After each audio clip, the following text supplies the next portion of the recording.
Hey, hey, hey, Wasp UK, sting!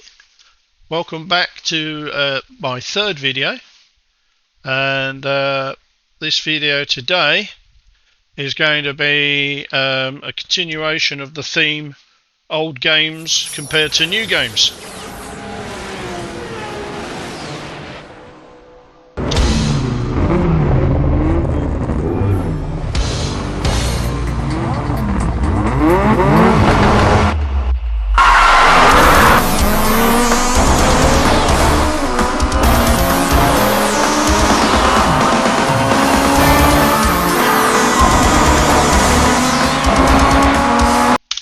Okay, awesome little intro there, but that's not what we came here for, so I've ended that.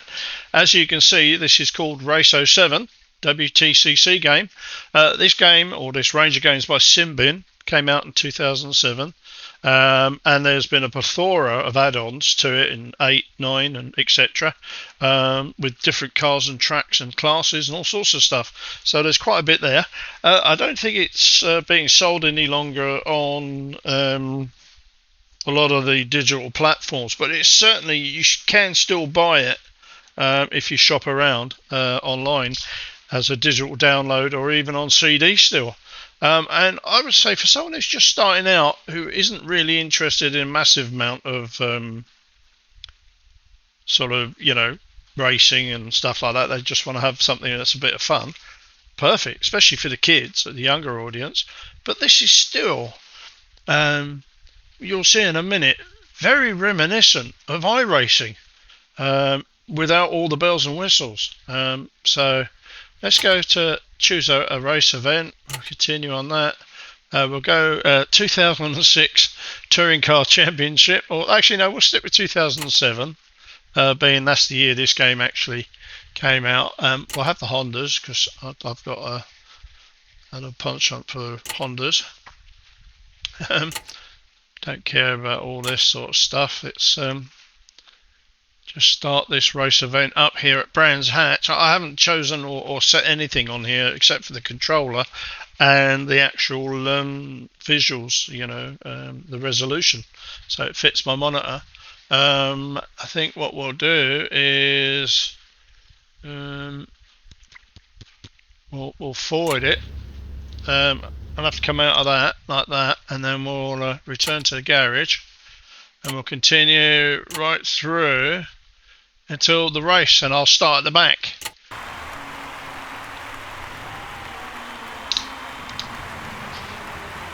Yes, so here we go. Let's get oops, I was hoping to, I don't know what I pressed there. Trying to start the race here, but that stopped it. No, that's not it. That's not. Might have to wait for this to feed through.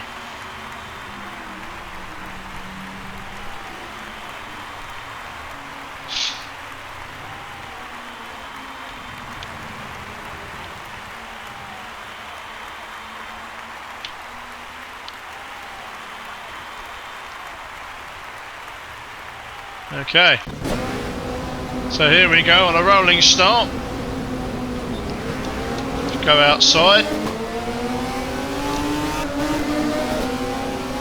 Okay, here we go. Now the controls actually feel really nice. I'm on ooh, brake. Let's get past these. The AR are not that intelligent. You might call them artificial idiots, I think. So very basic artificial intelligence, they're all knocking into each other there, and it's quite easy for me to go around them and not in any way, shape or form trying to block me. I think they're just taking generic racing lines, and if they happen to get in the way, they get in the way. The visuals, nothing to scream home about, and the sound's not,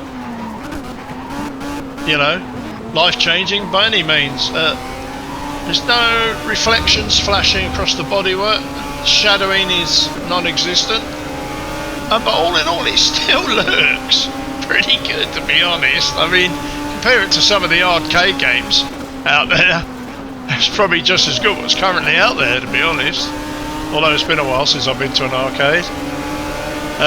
Working well on this really old controller I've got, I would assume, looking at the settings earlier, that there's plenty of scope for steering wheels and stuff, and I'm sure it would pick most of them up as well. This game, as far as I know, isn't available on Steam anymore. I'm not pretty sure it's not, but it is available to pick up in bargain bins in store and some sites digitally. Very, very cheap, you know, £5–7. And like I say, there's an absolute bucket full of add-ons, because it was very popular in the day, made by the manufacturers or developers called SinBIn. Very well known. Let's go inside. So, I overcooked it slightly there because I was changing the view, but not, you know, some good sound effects on the gravel and the brakes and the skidding, and you know, a little bit of slide there, a bit of oversteer with a hard braking. I think with a digital steering wheel, that steering wheel would look a hell of a lot better as well, as opposed to my gimbals. It's nice to see the old arm going up doing the gear shift there on the gear changes. So, not bad at all, really. Whoa, got a little touch from the AI behind there. The artificial idiots, as I like to call them. It looks like a bug splatter in the middle of the screen on my windscreen there, that little bit of yellow goo.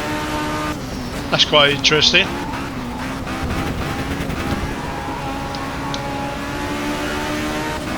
Here's your bonnet view. And your free view, as I call it. Oh. When you hit the grass, I have to say the feedback and the feel of the grass and that is very good, really, for its age. I'm quite enjoying it, actually. It's a bit like a guilty sin. It's like eating an old Easter egg that you found and the chocolate's gone white, but you're still enjoying it. You know it's wrong, but it's still sort of nice in a funny sort of way. Yeah, the AI isn't particularly clever. I got around him very easily. So, there you have it. I mean, I don't know what else to say. It's fun. It looks decent enough. It plays. It's very, very smooth. There's no glitching or anything. It'd be interesting to see what some of you think. There's a few effects, like a bit of smoke off the cars up front, their brake lights. There's no rumble. The pad that I've got has got rumble, but there appears to be none coming through. Whether that's something to do with settings or maybe it's packed up on my old... No, I know it does actually work. There was a game I played earlier, so yeah, it's very interesting. Let's try and cut up the inside of this guy.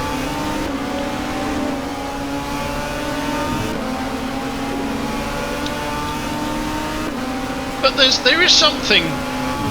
It's very, very, very simplistic.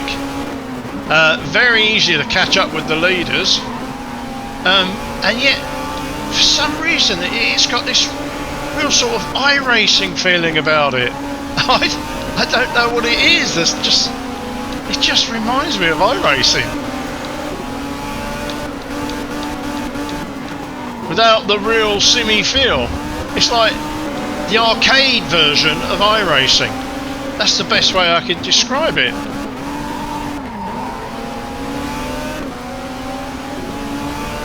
I don't know how many laps. Oh, I see, we got 3 of 5. I must admit, I didn't realise I was going that long. Otherwise I would have reduced it, but I'll carry on making my observations. Certainly the sound inside the cockpit is better than the sound outside.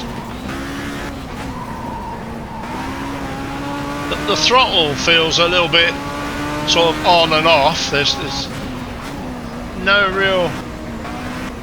no gradient to it. If I pull the trigger just a little, let's see. Oh no, it is fairly gradient. just not very well, not spread over a large throw of the button, if that makes sense. You sort of pull the trigger slightly and it's slow to respond, and then it sort of very quickly comes full on. Let's try. Nice effect over the grass and the rubble strip there.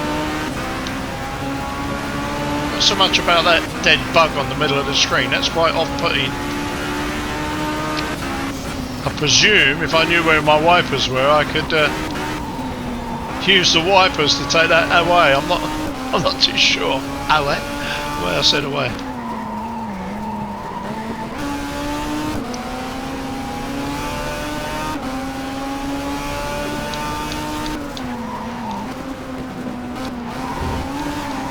Trying to see if I can get the back end out. I'm going to leave it late on the braking. No, it's not much of a. It's not like a handbrake.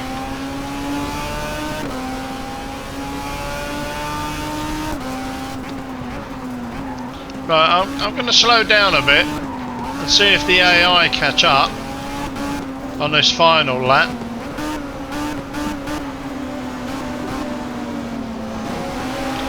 Okay, let these guys go by and see.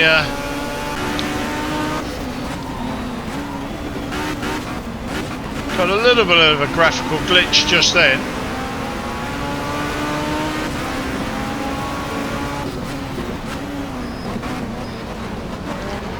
Okay, he pulled sharply in front of me then to stop me cutting in on the inside, which was interesting. Not quite so much there.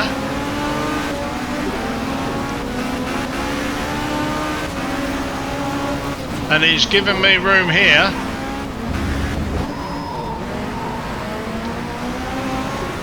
Rear view mirror's not bad. I mean, it's graphically, there's a fair bit of detail. The trees seem to have disappeared from the rear view mirror. But the cars, at least the cars in the background and some of the track, still viewable.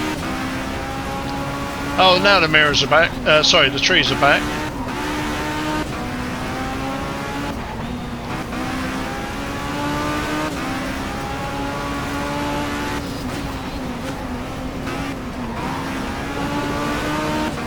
Hello, they've caught up with me again.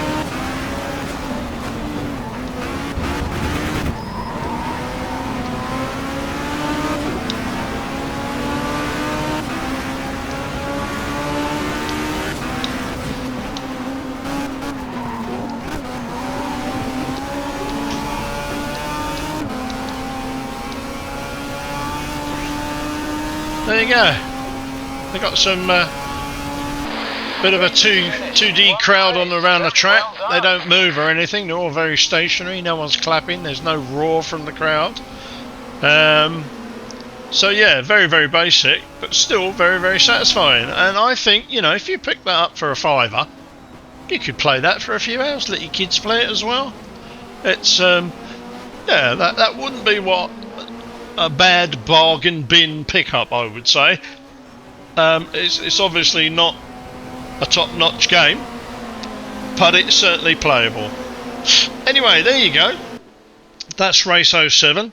I hope you enjoyed the video. Please comment, please subscribe, and yeah, look out for the next video in this series in the coming days. Thank you very much for watching. I'm Wasp UK.